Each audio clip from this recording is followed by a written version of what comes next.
We just saw the travesty that is the NBA the NBA lottery take place. I say mockery. I say travesty because, listen, as a Pistons fan, I saw my team lose 27 straight games, Dion, to be rewarded with the fifth pick, while the Dallas Mavericks have a 1.2% chance of getting the first pick, and they end up getting the first pick. Nico Harrison does what he has to do, and somehow the Spurs also end up with the second pick because Wemby, that's just not enough.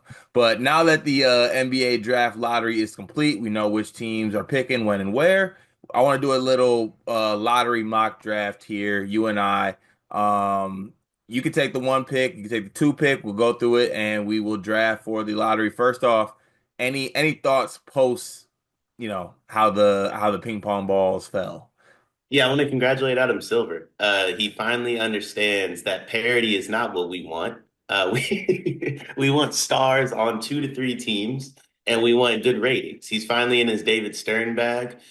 This reminds me of when David Stern told, I think it was was it the Pelicans at the time, or were they still the Hornets?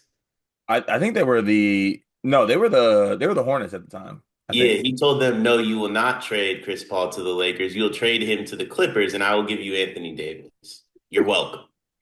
Listen, So I saw how it went down in front of my eyes. Just know that one day I will be face to face with Adam Silver, and he will have the answers for his sins. I'm not saying I'm gonna be upset. I'm not gonna be on my Draymond, my angry black man. I just want answers. That's all. Is that too much?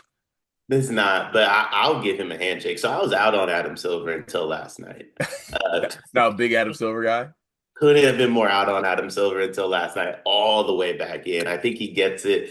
Only thing I want to give him a little slack for, if you're really about that life, Scott Foster would have been in the Bay to make sure it was 2-2. That was a little rude. You sent him to New York. Like, we could have used him. Scott Foster definitely could have had this 2-2 heading to game six with Wardell coming back, but now it's time to shut that hamstring down. But let's go ahead and get into this lottery mock draft. Dion, would you like the first pick or you want the second pick? I mean, honest, I want the first pick just because I love Dylan Harper. Don't get me wrong. Couldn't be more underwhelming to be picking Dylan Harper and Cooper Flag's draft. You know what? It hurts, but it ain't that bad of a consolation prize. So first pick goes to the Dallas Mavericks. Nico Harrison does it again, or does it for the first time. He saves his life, I guess, I suppose. So you're picking Cooper Flag, of course, correct? Yeah, but I do want to note if I'm Nico, I'm taking all 10 minutes pretending I'm not taking Coop. We're doing a whole lot of charades in the draft room. As you should. Let's, you know what I'm saying? Put a little pizzazz to it. Maybe a little fake trade rumor here or there. Just make it something interesting, because we already know Coop's gonna get picked. But moving on to the second pick, that goes to the San Antonio Spurs. Now, they have De'Aaron Fox, they have Steph Castle. Do they necessarily need a guard PG? I think they could make it work. So I'm just gonna take Dylan Harper in this spot. I'm gonna make it work. Maybe the Spurs want to get like super cute and like try to trade Steph Castle for somebody, maybe a star.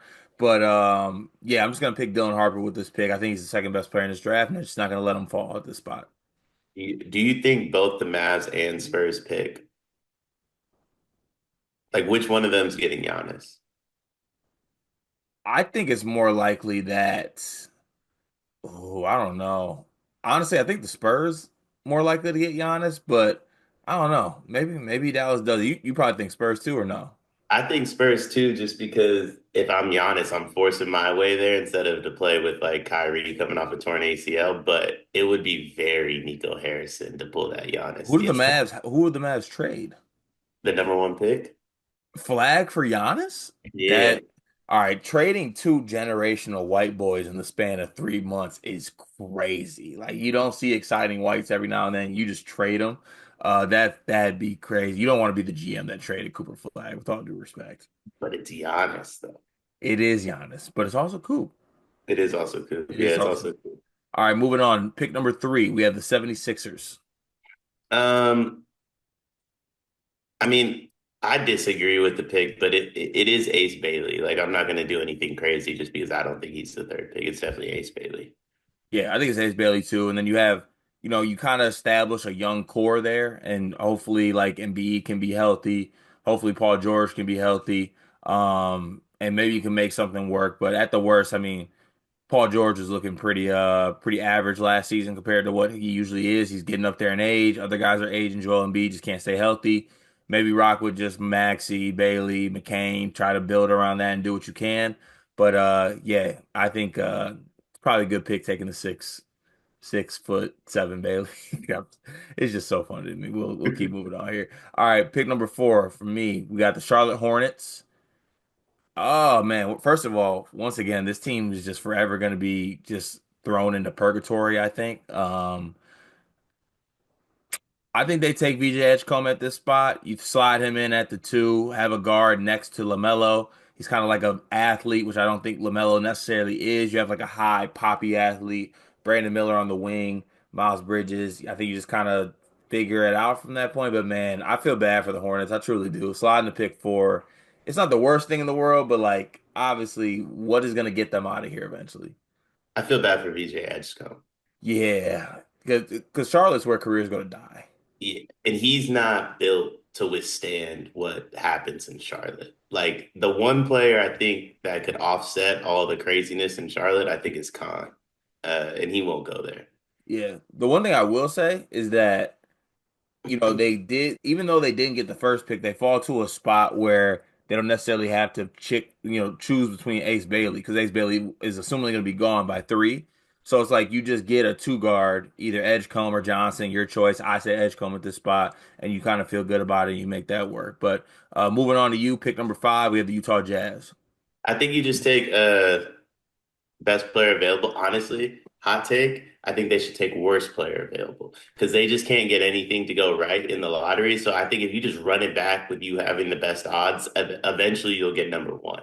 But obviously they won't do that. I think you take best player available. I think you take Trey Johnson.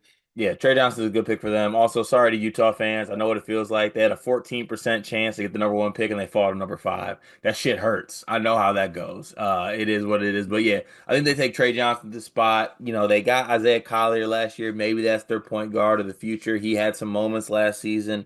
They have Keontae George. They still have Lauri Markkanen for now until he's in trade rumors every day next season. But we'll see how it goes. I think you just take the best available player, and the top 5 in this draft are kind of pretty clear cut. And you fall to 5, you take Johnson. I feel like that's a good pick for them.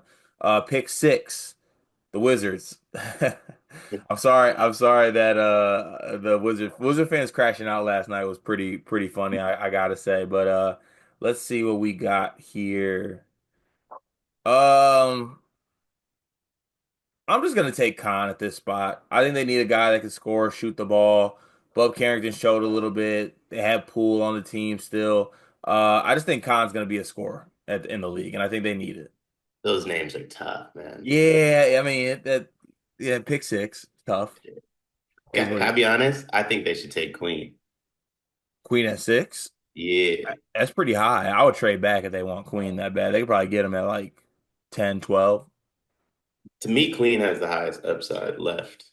That's the only reason I would take him. Him and Kasparis. I think this draft, in my opinion, outside the top three is like shaky. I would just start taking for upside. 6'7" point guard, and then a 6'10" center who can pass like Jokic. Just hope for the best. Especially if you're the Wizards, you have nothing else going for you.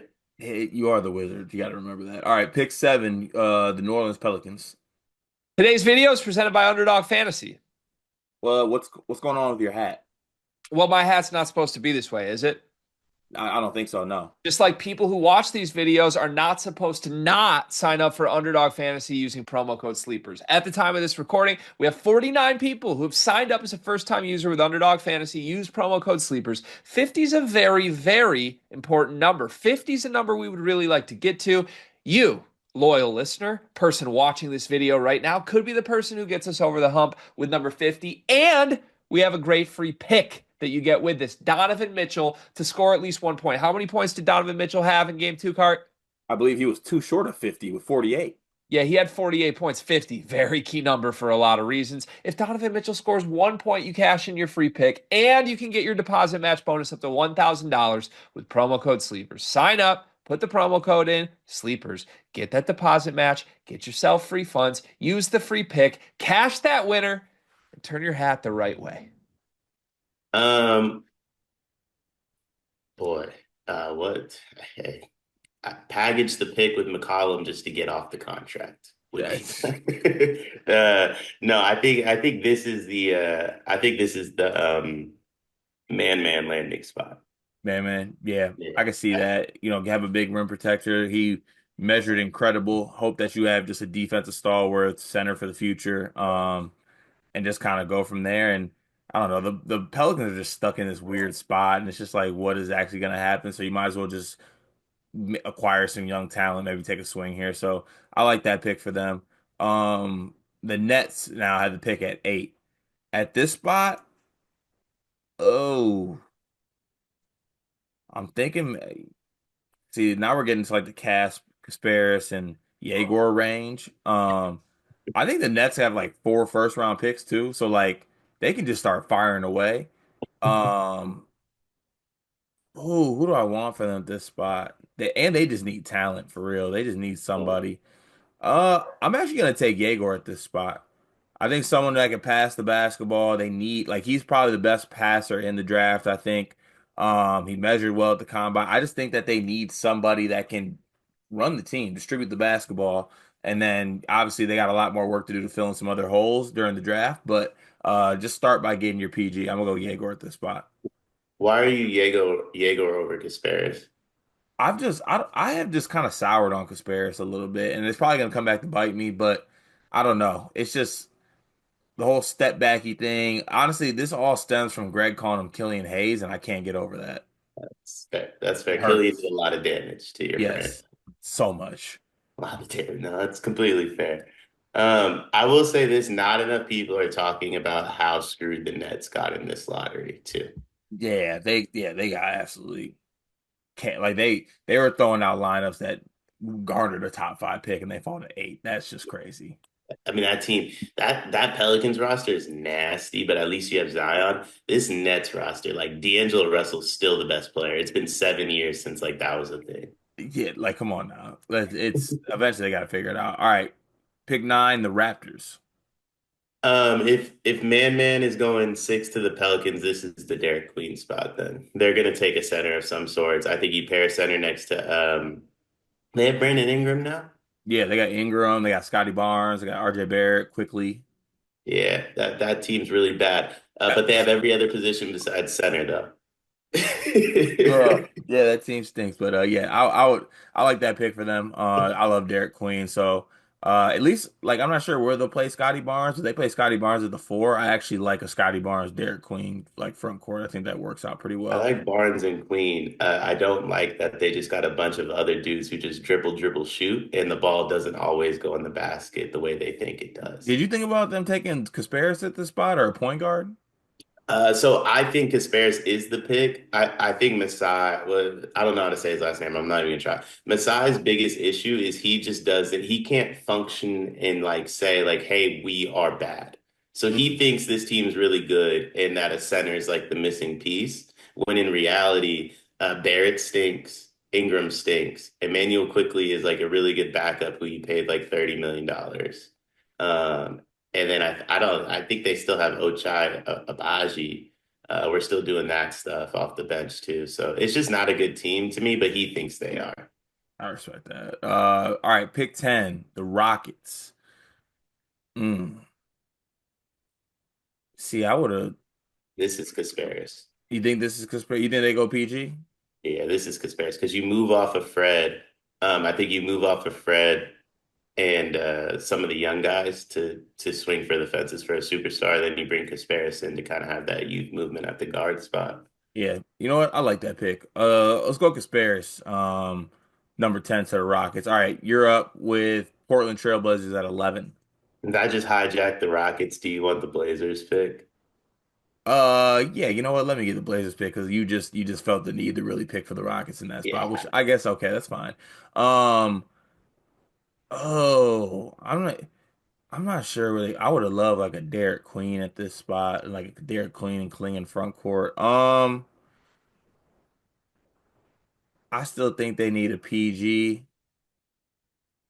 I just don't know. Actually, I know what they're gonna do. They're gonna take Traore, the France point guard, who's bad, by the way. So there's that. And they'll acquire another bad point guard to go along with Scoot. So, pick number 12, Chicago Bulls. You're on the clock. Is Traore really bad? I just don't think he's that good. I've seen none of his tape. I just know him when. I think he's Croissant Emmanuel Mudiay. Hmm. But him and Wemby are friends though, so that's all I really got in Okay, regards. there you go. All right, 12 But Bulls. Bulls,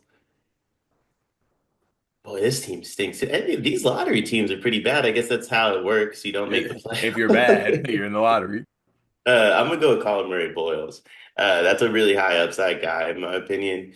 Um, he can kind of do a little bit of all of it on the court. The Bulls, again, another team that has nothing to lose. I thought until we got the measurements, this was the Jace landing spot. And Mm, now I think Jace is about to fall, unfortunately. I love Jace's game, but at the end of the day, I, you ain't playing Iowa anymore, unfortunately. So I think this is Colin Murray Boyles. okay, I like Colin Murray Boyle, so I like that pick. All right, on to is it 13? Yeah, 13. The Hawks.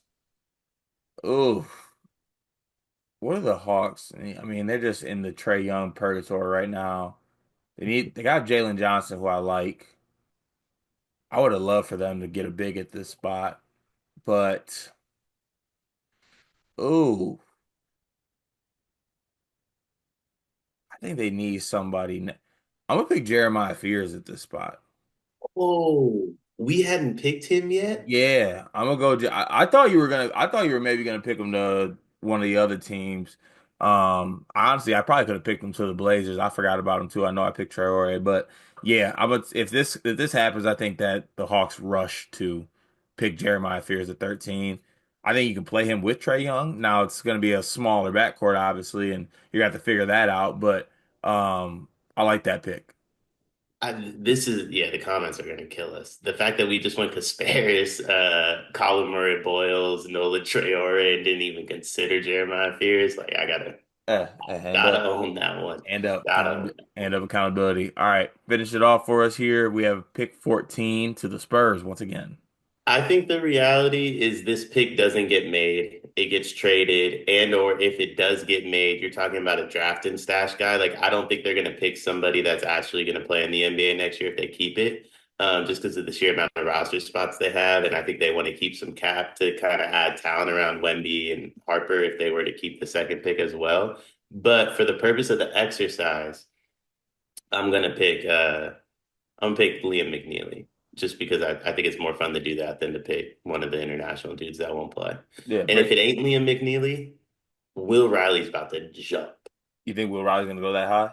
I don't know if he's gonna go that high, but he's being mocked late in the first round. He will be a top 20 pick after those measurables came out. Like there's no way there's no way Ace Bailey goes three when he's like 6'6", and everyone told like he tried to say he was 6'10" in his heels that he wore last season. And Will Riley comes out well over 6'8" with no shoes on, gained 15 pounds of muscle in a year. I mean, this kid's about to jump.